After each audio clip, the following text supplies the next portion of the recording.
It started several years ago, me and my friend's interest in urban exploration. I was a junior in high school at the time, which was when everyone started to earn a lot more freedom, so we took the chance to be out late whenever we could. Now, keep in mind that I live in a major city in central Colorado, so the nightlife is never lacking. We could always find something to do, and were especially drawn if there was an element of danger. We wouldn't always plan these trips, but we made sure as hell that if we were going into any building in the dark, we would have a knife and a flashlight for safety. We never really had to defend ourselves, but we came very close one evening. It must have been around November, because there wasn't yet snow on the ground, but it was a very chilly evening. Directly across the street from the abandoned hospital, which we hypothesized is still around from the tuberculosis era, is a hospital that is newer and in use. The two are connected by an underground tunnel, which I can only assume was a way to move bodies without alerting the patients. This is a common feature among old hospitals.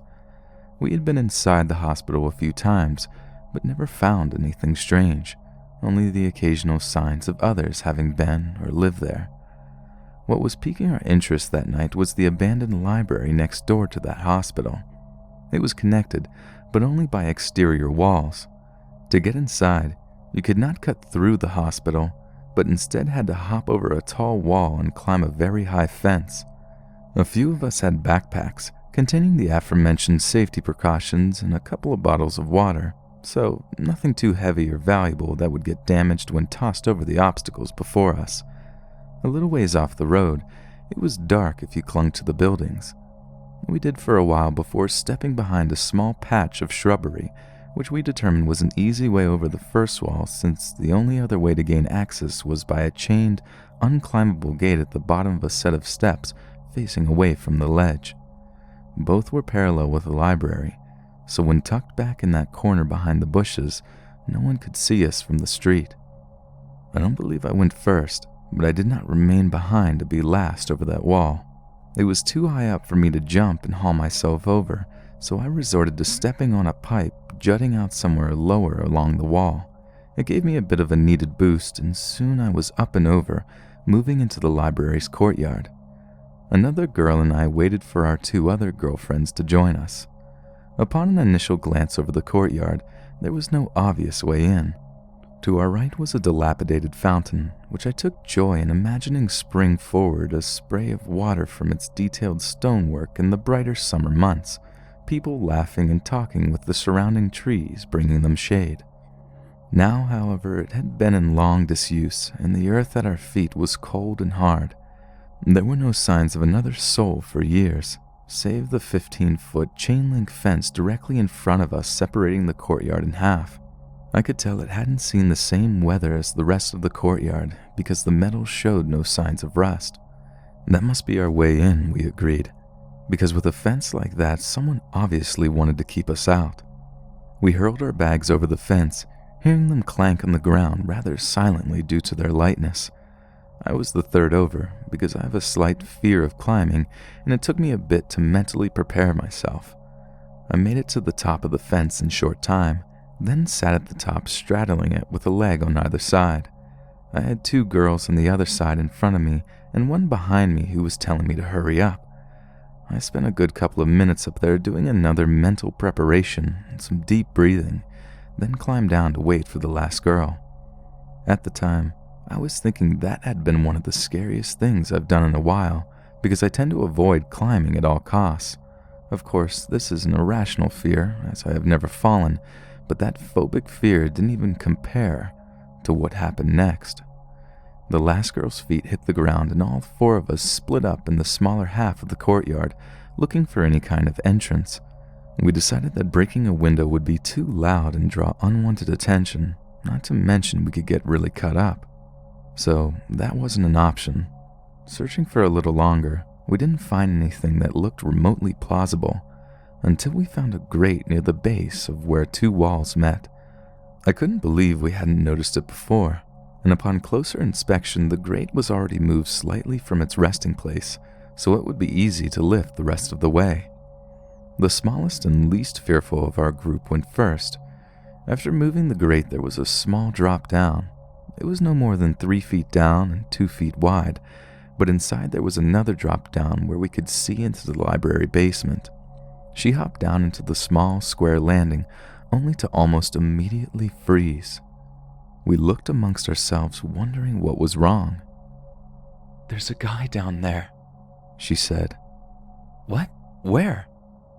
"I can see his outline." I leaned forward and tried to make out a shape, but it was further down than my line of sight permitted and too dark.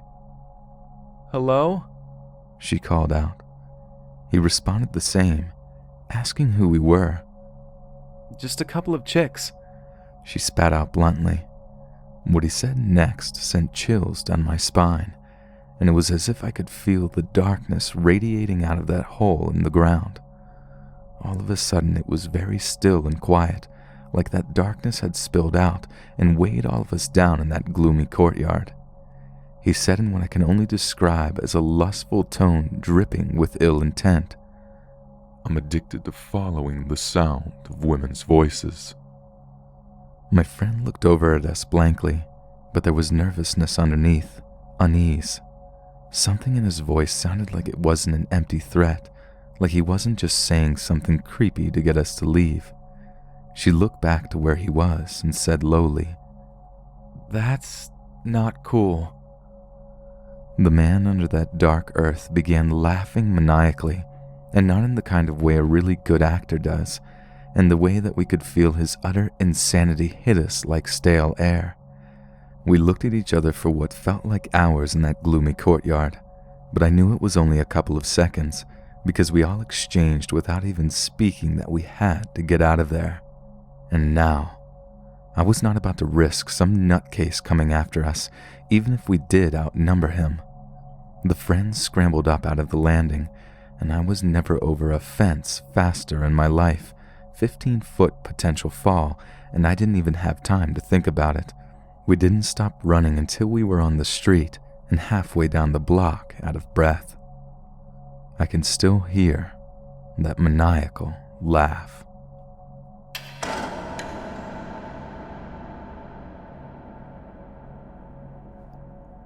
Back in the 80s, me and my friend Don used to explore the woods near our homes.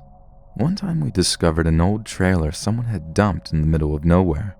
Oddly enough, there was no road, no tire tracks, and no way of it getting there. The rotted out wheels were still attached to the underside, and there were no cinder blocks holding up the rest of it, as is common, so the rest of the weight was being supported by the front edge, which had warped downwards from the strain. We curiously approached the trailer and walked along its length to see if there was anything of note on the other side. Curious and finding the entire situation bizarre, I walked back around to the front and tried the handle. It was unlocked. I opened the door and peered inside. To our surprise, the entire trailer was furnished. There was an armchair, a couch, curtains, an old wooden TV set with a tiny screen, tables, chairs, paintings, and even curtains and throw rugs. But while everything was still laid out as if though someone lived there, all the furnishings had succumbed to years of neglect and unchecked humidity. Everything was covered with a light dusting of mold, and the stench of rotting vegetation was strong. Don joined me and surveyed the interior. We began to examine the furniture and interior at great length. Everything looked like it was from the 40s. All of the photos hanging on the walls, what few we could still make out, were black and white shots of people in old-style dress. The automobiles in the backgrounds of several photos were all circa 1930s to 1950s. We both touched the furniture next. I put my hand on the couch. Don touched the armchair and quickly withdrew with disgust. They were damp and slimy. We soon realized that everything in the trailer was damp and was coated in some kind of viscous oil or slime. We stopped touching things at that point. As I made my way into the kitchen, something crunched under my shoe. I looked down to find the skeleton of a rabbit beneath my foot. I called Donnie over and showed him the bones. They were still articulated for the most part, held together with dried sinew. Donnie suggested it had gotten in and died of starvation. I continued over to the old refrigerator. Instead of a handle, it had a latch that you had to lift up to open the door. I pried it up and quickly withdrew my hand, as the handle was also covered with the slime, and I looked with disgust at it before wiping it onto my jeans. Then the smell hit me, and I looked up into the long dead appliance. The inside of the refrigerator was packed with more skeletons of various animals. It looked as if someone had just jammed dozens of remains into the refrigerator and freezer sections, and they had all jumbled together into a mass of dried ribs, skulls, and leg bones.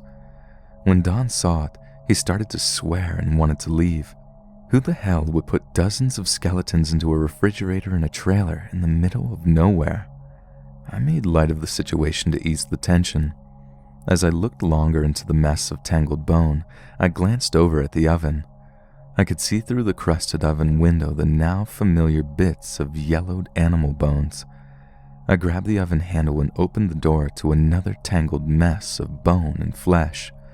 I called over to Don, who had retreated to the living room. He looked over and began losing it, saying he was done with this. As he started backing away towards the front door, I opened a cabinet and more skeletons tumbled out. These were loose and weren't packed in like the refrigerator and oven. At this point, Don had left the trailer and was outside yelling for me to join him. I glanced down the hallway towards the bedrooms. I asked Don what he thought might be down the hallway. He said he didn't care and wanted to leave right now. I told him I was going to take a look. Despite him swearing at me and threatening to leave me there, I started down the darkened hallway to the bedrooms. There was a bedroom directly behind the kitchen, and I confidently opened the door. It was difficult to see in this room. Unlike the living room area in the kitchen, there was only one small window, and the light was further obscured by desiccated curtains that hung damply from the cheap rods. As my eyes adjusted, I found the room to be largely empty aside from a scattering of a few more skeletons and torn bits of old newspaper on the aged yellow linoleum. Not bothering to enter the room, I walked further down the hall despite Donnie's continued protests. I slowed as I neared the bathroom in the back bedroom. The air was thick and repugnant with decay and mold. I took a deep breath of cleaner air and then slid open the bathroom door, a very cheap, thin plank of wood on rollers. The bathroom was barely visible in the gloom, but it stunk of rot. I could only barely see the toilet and tub shower combination, but they appeared empty. I slid the door shut again to contain the smell and took another breath of cleaner air near the first bedroom before heading back in to see whatever lay behind the door in that last bedroom. I reached the door and noticed that no light came from beneath the crack at the bottom. I grasped the knob, even though it was coated with the same gunk that lined every surface of the trailer, and tried to open the door. The knob turned easily enough, but something seemed to be pressed against the door from the other side. I pushed harder, and I could hear a damp, cracking sound as whatever was holding the door shut slowly gave way. Still, the door didn't open. I was determined though, so I put my shoulder to the cheap wood and shoved. Slowly, the door opened up, but I had to fight it every single inch. I soon saw the reason. The entire floor was covered in animal skeletons about a foot thick.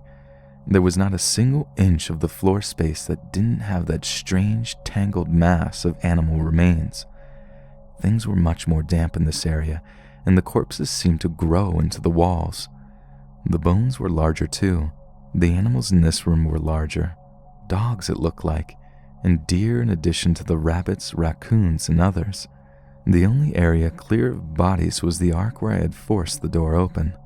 Unlike the previous bedroom, this room was furnished with a bed and a dresser, but both has long succumbed to decay.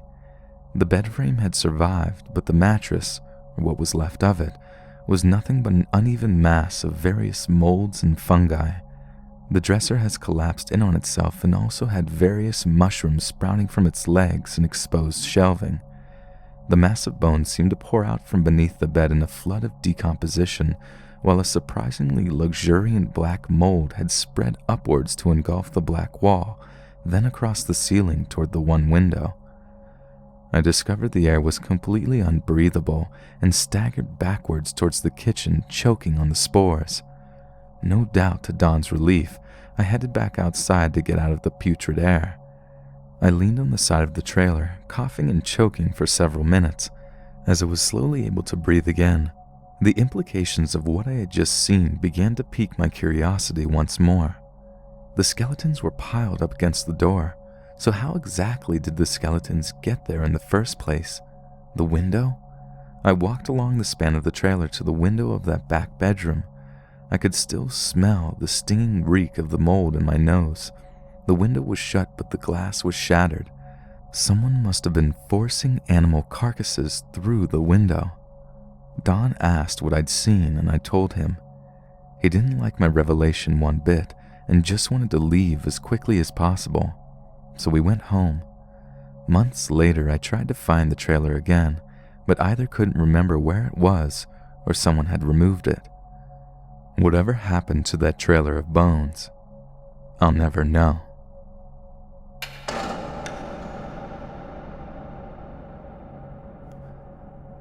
I was raised in the city of Atlanta.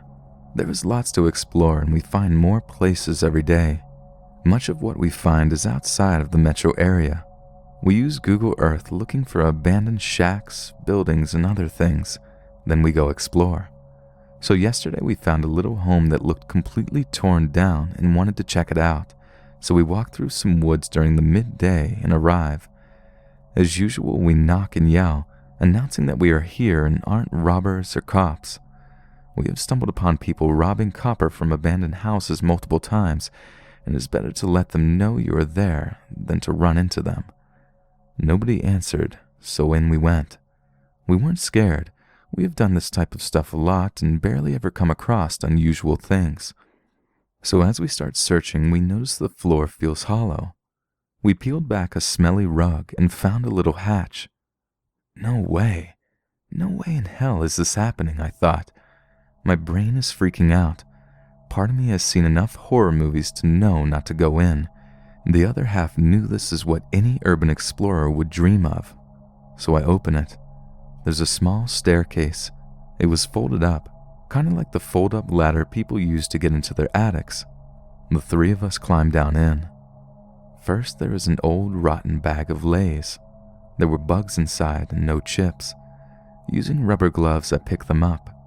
Expiration, January 27th, 2014. Somebody was here. It had obviously been a while, though. There are a lot of people who do what we do in Atlanta. Finding new unexplored places is rare. We kept walking around and didn't find much except for a ratty old computer monitor. Then we heard footsteps upstairs. We had no idea what to do. There was frantic kicking on the floor above us, as if somebody was being restrained. Then a muffled voice yelling, "Come on, man. You know I ain't got nothing else." And the sound of more muffled wrestling. We scrambled for the window. The room was a basement, but the top of the basement was above ground and had these little mini windows letting light in. I tried to open the first one, but it was jammed. There was dirt outside blocking it. My friend managed to get the second one open. We all ditched our bags and crawled through. We ran like hell, got in the pickup truck we came in, and drove. As we headed home, all I could imagine it being was a drug deal gone wrong. I couldn't help but wonder if we should have tried to help whomever was above us. But getting wrapped up in a qualm between two potentially coked out homeless men was the last thing I wanted to do.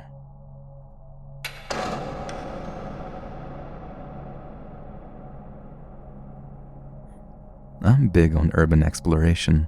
Looking around man-made structures and sites really interests me. I don't often get the chance to explore big and actually abandoned places. A lot of what I do is sneaking around gravel pits and dams and lots of outdoor sites with sparse infrastructure, so when I find anything actually abandoned and worth the time, I jump on it. This all happened 2 days after Christmas of 2014. My experience scared the living hell out of me. I was out on a very nice winter day getting ready to snoop around a paper mill I had known about since I was probably 12, so nearly 3 years. I had visited twice previously that winter with my mother waiting in the car by the road. As I only planned on scouting these 2 trips, I left early due to the temperature being nearly 0 degrees Fahrenheit with wind chills both times. This time was different though. My mother parked the car a few blocks away at a park, and we walked down to the mill as this week was still cold and snowy, but nice enough to check the place out in full. We took some pictures around the outside of a structurally unsound building which we refused to enter, and I couldn't help thinking I heard footsteps way around the other side of the building, but I blamed it on water sloshing and steam tunnels that I knew existed under this portion of the site. 10 to 15 minutes later, we had finished up by the older building and headed into a large machine hall through a loading dock. At this point, I no longer heard footsteps, but was still wary as the area I heard them coming from was now only some 250 feet away, connected by a courtyard. We worked our way further into the machine hall, and I started setting up for a shot. And here's where things, in my opinion, got downright scary. We heard a loud crash in one of the rooms coming off the courtyard and into the middle of the machine hall. Needless to say, we immediately ran. After running back through the building, we jumped out the loading dock that we had entered and started running across a small overgrown lot to the fence. Once we got out here, I heard 2 yelling voices coming from the loading dock. We ran another 200 feet or so, and upon reaching the fence, we ducked through it. No one came out of the building to our surprise, but we waited behind a pile of wood chips just to be sure. When we thought it was safe, we started back down the road to our car. We set down my tripod for one last picture and noticed a dark blue SUV parked and running right next to a locked gate. I couldn't tell if anyone was inside, however. We took one look at the beautiful setting sun shining through the darkened buildings and left. I thought absolutely nothing of the idling SUV until 3 weeks later we heard about a drug bust going down at that exact paper mill. I'm not sure if that SUV was from the same crew that got busted, but they sure as hell didn't want us there that day.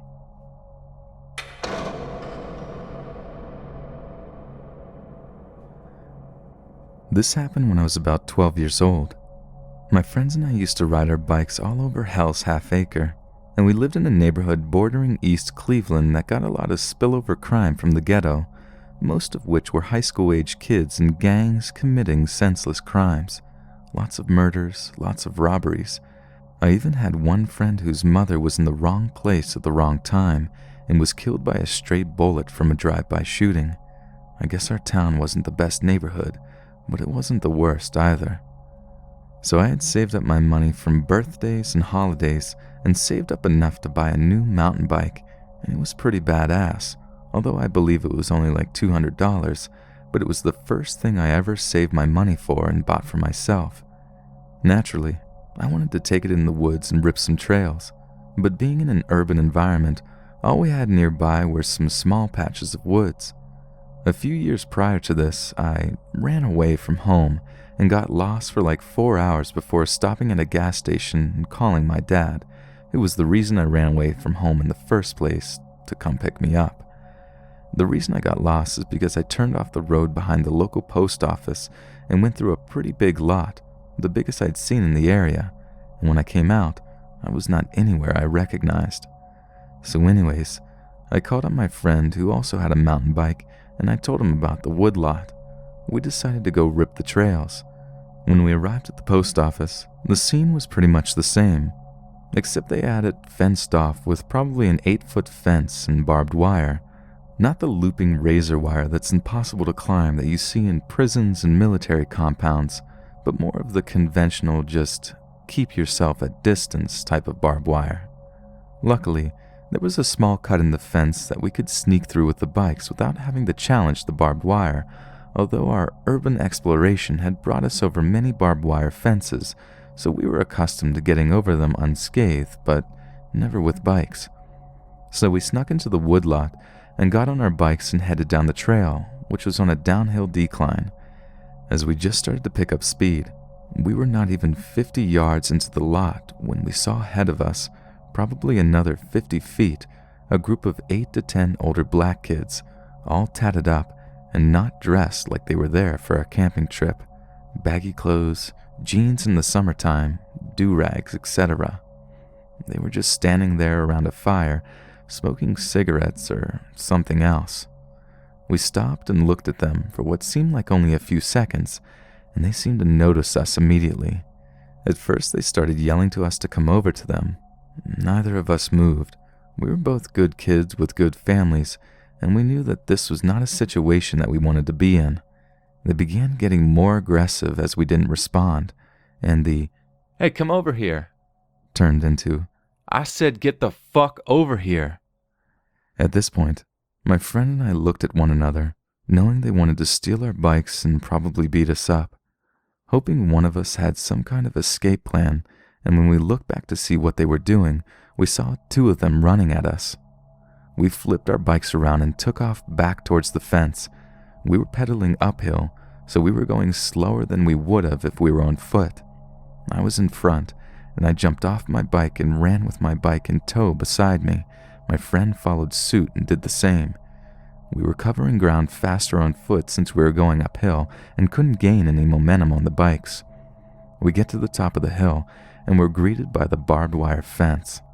Fuck. Now, I was a pretty strong 12-year-old. I was very athletic and had natural strength from growing up as a wrestler.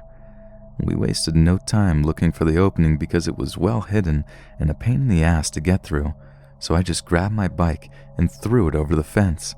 My brand new bike. Then I grabbed my friend's bike and did the same.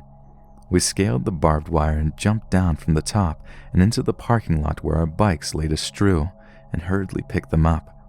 Scaling the barbed wire had bought us some time because the two guys behind us were holding the fence open for each other, and one guy got his shirt snagged. We took off as fast as we could, and now we were on smooth pavement and a flat landscape. There's no way we were getting caught by someone on foot. We sped off a mile or so down the road and stopped at the gas station, scared shitless and gasping for breath. We looked back and saw nobody. We had escaped, or so we thought. As we sat there in the parking lot of the gas station recapping what had just taken place, we were getting ready to ride away when our worst nightmare unfolded. An old body-style Grand Marquis pulled up, and in it were 4 of the 8 guys. I'm not certain where the others were, but 2 of them were unmistakably the guys chasing us in the woods, and the others were probably down in the woods, but I didn't recognize them. My relief of escape turned to terror as the car pulled in and one of the guys jumped out. "Hey, motherfuckers." We didn't wait around to hear the rest. We hit skates and were cutting away on our bikes before they could respond, pedaling as fast as our legs would take us. They got in the car and followed us through the neighborhood as we cut through backyards, threw our bikes over fences, cut across streets, and essentially ran for our lives. We eventually found our way into someone's backyard a couple of blocks from my house that lived on a corner and had a large wooden privacy fence, which we hid behind. We could still see through the small cracks between the wooden planks and had a view of the street from 2 different angles. We saw the car pass twice, then nothing. We didn't want to risk coming out quite yet. What if they were waiting up the street, I thought. What if they were waiting down the street? We didn't know what to do. Then the luckiest thing ever happened. The guy whose yard we were hiding in called the police. We saw the flashing lights through the fence post and panicked. We thought we were going to be arrested, but the cops weren't concerned with what we were doing as much as they were concerned about who we were hiding from. We recapped the story, and they gave us rides to our houses. It was over. The cops never did find out who those guys were or what they wanted. I could only imagine that they wanted our bikes or they just wanted to beat us up for fun, or maybe both. I moved out of that area about 3 years later, and my friend I was with stayed. He's currently serving jail time for gang-related crimes. 14 years later, as a 26-year-old, 6-foot, 225-pound guy, I still have frequent nightmares, at least once a month, where I am on foot or on a bike running through my old neighborhood while being chased by gangsters who want to kill me. This was probably the most terrifying experience of my life.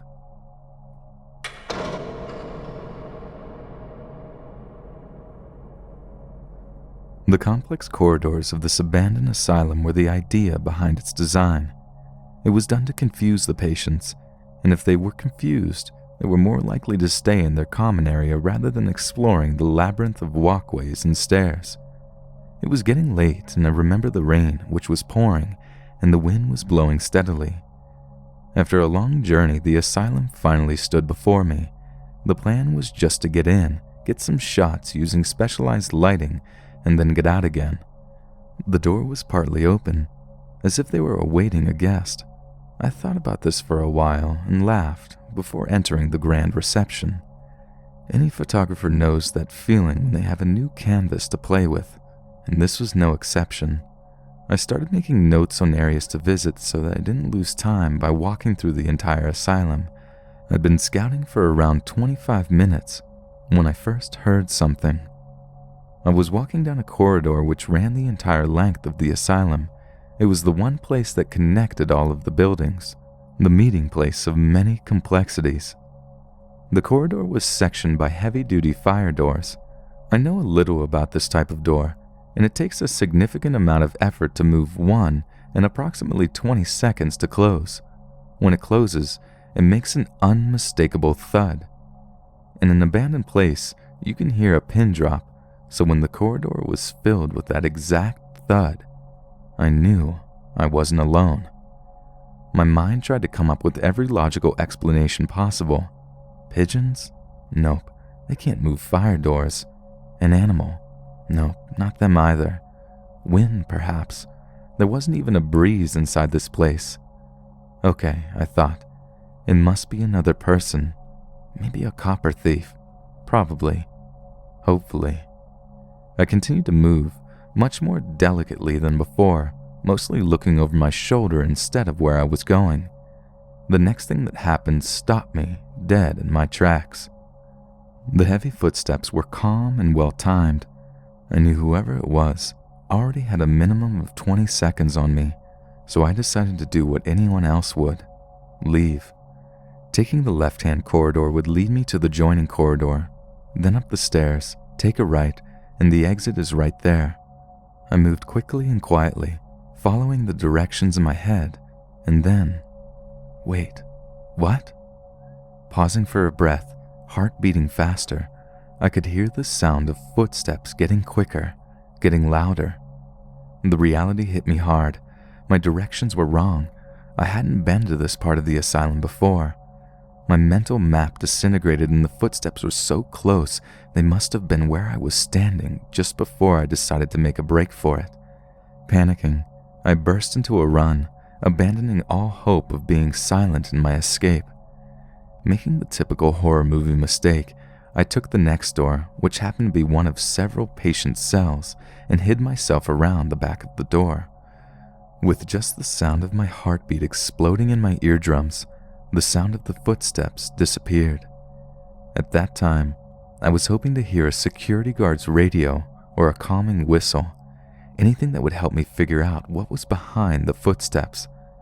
Slowly moving to get more comfortable as I hid, my camera's tripod hit the wall loudly, and in less than a second, the footsteps started again. They were just around the corner.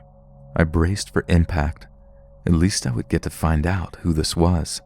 The collection of horror films I've watched in the past certainly wasn't helping. I listened closely to every single footstep, and whoever this was now standing outside of the door of the cell I was hiding in. With one eye peeking through the door gap, I couldn't see him yet. What was this? They began to walk away again, calm and steady. The corner muted the sound. They must have gone around it.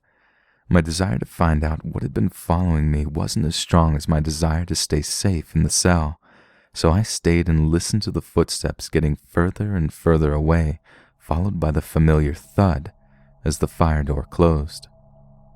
Then silence. After 30 minutes of silence, I got up and got ready to get out. Striding as fast as my legs would take me back along the corridor, I took a left and quickly realized that this was the left I was supposed to take earlier. Stop. Senses running wild. No noises. No footsteps. Move. Up the stairs, next right, reception. The door was closed. I couldn't remember if it was me who closed it, but I assumed it was. Part of me thought that when I tried to turn the handle, it would be locked, and I would be trapped in here with whoever the footsteps belonged to. I tried to shake the thought. The handle turned, and as I stepped out, I've never been happier to feel the rain on my face. I didn't find out who or what it was that followed me that night. I keep telling myself that it was just another curious explorer. But I'll never know for sure.